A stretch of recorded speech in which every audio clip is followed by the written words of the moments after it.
Breaking news చూస్తున్నాం. ఇరాన్లో మరొకసారి హై టెన్షన్ వాతావరణం కనిపిస్తోంది. యుద్ధంలో మరణించిన కమాండర్లకు అంత్యక్రియలు జరుగుతున్నట్లుగా తెలుస్తోంది. ఇరాన్ ప్రభుత్వ లాంఛనాలతో ఈ అంత్యక్రియలు చేస్తున్నారు. పెద్ద సంఖ్యలో అంత్యక్రియల్లో దేశ ప్రజలు పాల్గొంటున్నారు. హుసేన్ సలామీ, అమీర్ అలీ హజీజాదే మృతదేహాలతో దాదాపుగా 11 కిలోమీటర్ల వరకు ఈ అంత్యక్రియల ఊరేగింపు కొనసాగినట్లుగా మనకు తెలుస్తోంది. ఈ నేపథ్యంలో డెత్ ఇజ్రాయెల్, డెత్ అమెరికా అంటూ నినాదాలు చేస్తున్నట్లుగా తెలుస్తోంది. అలాగే మొత్తం 60 మందికి ఈ అంత్యక్రియలు పూర్తయినట్లుగా సమాచారం అందుతోంది. మనకు తెలిసిన విషయమే, అమెరికా ఇజ్రాయెల్ దాడుల్లో ఇరాన్లోని ముఖ్యమైనటువంటి ఆర్మీ చీఫ్లను, ఆర్మీ కమాండర్స్ను, అలాగే ప్రముఖ సైంటిస్టులను కూడా టార్గెట్గా చేసుకొని అమెరికా ఇజ్రాయెల్ దాడి చేశాయి. ఇరాన్లో ఉన్నటువంటి ముఖ్యమైనటువంటి ఆర్మీ చీఫ్లు అలాగే సైంటిస్టులను దాడి చేశాయి. ఈ నేపథ్యంలో వారికి పెద్ద ఎత్తున ప్రజల నుంచి సానుభూతి లభిస్తుంది, అలాగే యుద్ధానికి మద్దతు కూడా లభిస్తుంది. ఈ నేపథ్యంలో భారీ ఎత్తున ప్రజలు ఈ ర్యాలీలో పాల్గొన్నట్లుగా తెలుస్తోంది. ఈ నేపథ్యంలో వారంతా కూడా డెత్ ఇజ్రాయెల్, డెత్ అమెరికా అంటూ నినాదాలు చేస్తున్నట్లుగా కూడా మనం చూస్తున్నాం. విజువల్స్లో మనం చూడొచ్చు. ఎక్స్క్లూజివ్గా ఆర్టీవీ మీకు ప్రజెంట్ చేస్తుంది. జరుగుతున్నటువంటి ఆ యాత్రలో, అంతిమ యాత్రలో భారీ ఎత్తున దేశ ప్రజలు వాళ్ళ దేశానికి సంబంధించినటువంటి ఫ్లాగ్స్ పట్టుకొని స్లోగన్స్ చేస్తూ వారి ఆత్మకు శాంతి చేకూరాలని, అలాగే డెత్ ఇజ్రాయెల్, డెత్ అమెరికా అంటూ నినాదాలు చేస్తున్నారు. అమెరికా ఇజ్రాయెల్ ధ్వంసం అవ్వాలని వారు కోరుకుంటున్నారు. ఇంతకింత మూల్యం చెల్లించుకోవాలని ఆ దేశ ప్రజలు కోరుకుంటున్నారు. వారి మనోభావాలు మనం చూడవచ్చు. ఇక్కడ వారి యొక్క సెంటిమెంట్ని ఇక్కడ మనం చూడవచ్చు. పూర్తిగా యుద్ధ సమయంలో కొన్ని దేశాల్లో పరిస్థితులు డిఫరెంట్గా ఉండొచ్చేమో. సహజంగా పాకిస్తాన్లో మనం చూసాం. ఇండియా పాకిస్తాన్ యుద్ధం జరుగుతున్నప్పుడు ఇండియాతో యుద్ధం వద్దు అంటూ దేశంలోని చాలా వరకు సామాన్య ప్రజలు కోరుకున్నారు. దీనివల్ల మనం నష్టపోతామని కోరుకున్నారు. కాకపోతే ఇక్కడ ముఖ్యమైన అంశం, ఎప్పుడైతే మోరల్ గ్రౌండ్స్ ఉండవో, ఒకరు చేస్తున్నటువంటి ఒక హింసలో మోరల్ గ్రౌండ్స్ లేకపోతే, అది హింస అవనివ్వండి లేదంటే ఒక త్యాగం అవనివ్వండి, మోరల్ గ్రౌండ్స్ లేకపోతే ప్రజల నుంచి సపోర్ట్ రాదు. ప్రజల నుంచి ఎప్పుడైతే నిజమైనటువంటి కారణంతో, ఒక బలమైనటువంటి కారణంతో దేశం కోసమో ప్రజల కోసమో ఒక నిజాయితీగా చేసేటువంటి ప్రయత్నానికి మాత్రమే పూర్తి స్థాయిలో మద్దతు లభిస్తుంది. అలాంటి ఒక మద్దతు ఇక్కడ మనకు కనిపిస్తోంది. అలాంటి ఒక మద్దతు ఇరాన్లో ప్రభుత్వానికి కనిపిస్తోంది. ప్రజల్లో అలాంటి ఒక కసి కనిపిస్తోంది. ఇజ్రాయెల్ ధ్వంసం అవ్వాలని వారు కోరుకుంటున్నారు. తమ దేశాన్ని ఇంత నష్టపరిచినటువంటి ఇజ్రాయెల్, తమ దేశాన్ని ఇంత నష్టపరిచినటువంటి, ఇంత ధ్వంసం చేసినటువంటి అమెరికా నష్టపోవాలని వారు కోరుకుంటున్నారు. ఈ నేపథ్యంలోనే డెత్ ఇజ్రాయెల్, డెత్ అమెరికా అంటూ వారు స్లోగన్స్ చేస్తున్నట్లుగా తెలుస్తోంది. ఈ నేపథ్యంలో ఇరాన్లో ఒక హై టెన్షన్ వాతావరణం మనకు కనిపిస్తోంది. పరిస్థితులు ప్రస్తుతానికి సద్దుమణిగినప్పటికీ కూడా, టెంపరీగా ఏదో ఒక రిలీఫ్ వచ్చినప్పటికీ కూడా ఇది పూర్తి స్థాయి పరిష్కారం కాదు అనేది అందరికీ తెలిసిందే.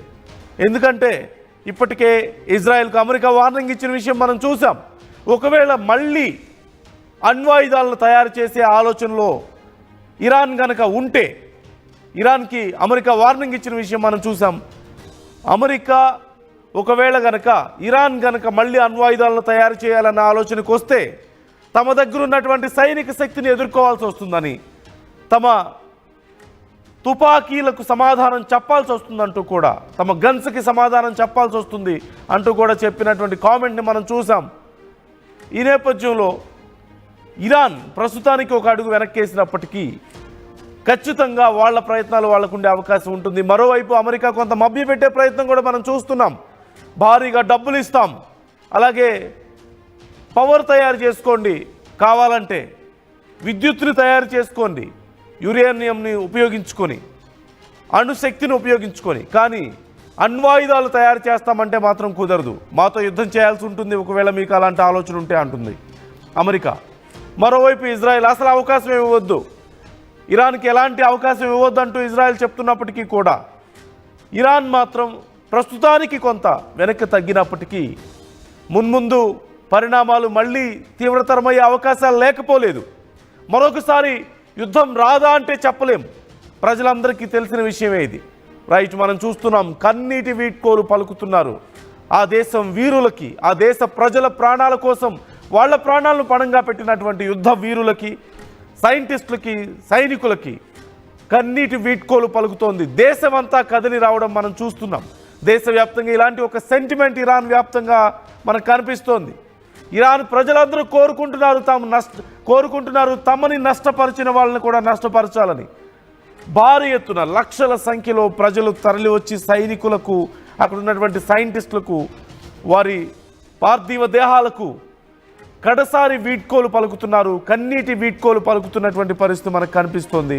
సహజంగా ఒక సాధారణ వ్యక్తి మరణిస్తే ఇలాంటి ఒక రెస్పాన్స్ మనకు కనిపించదు.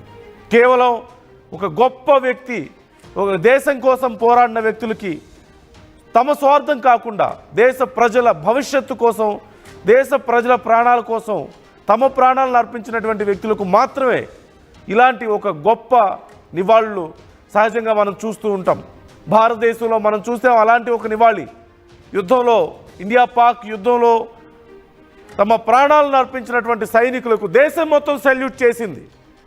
అలాంటి ఒక సెల్యూట్ ఇప్పుడు ఇరాన్లో మనం చూస్తున్నాం. అలాంటి ఒక అంతిమ వీడ్కోలు, కన్నీటి వీడ్కోలు మనం ఇప్పుడు చూస్తున్నాం.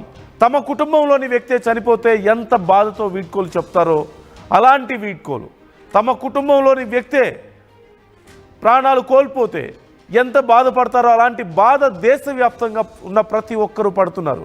మనం విజువల్స్లో చూస్తున్నాం. RTV మీకు ఎక్స్క్లూజివ్గా చూపిస్తోంది ఇరాన్లో ఉన్నటువంటి ప్రస్తుత పరిస్థితి ఇది. హుసేన్ సలామీ, అమీర్ అలీ హజీజావే మృతదేహాలతో జరుగుతున్నటువంటి ర్యాలీలో దేశవ్యాప్తంగా ఉన్నటువంటి చాలామంది ప్రజలు పాల్గొంటున్నారు. అనేక మంది టీవీల్లో చూస్తూ కూడా తమ నివాళులు అర్పిస్తున్నారు.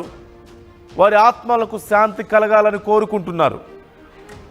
వాళ్ళ యొక్క త్యాగాలు ఊరికే పోవంటూ వాళ్ళు హామీ ఇస్తున్నటువంటి పరిస్థితి మనకు కనిపిస్తోంది.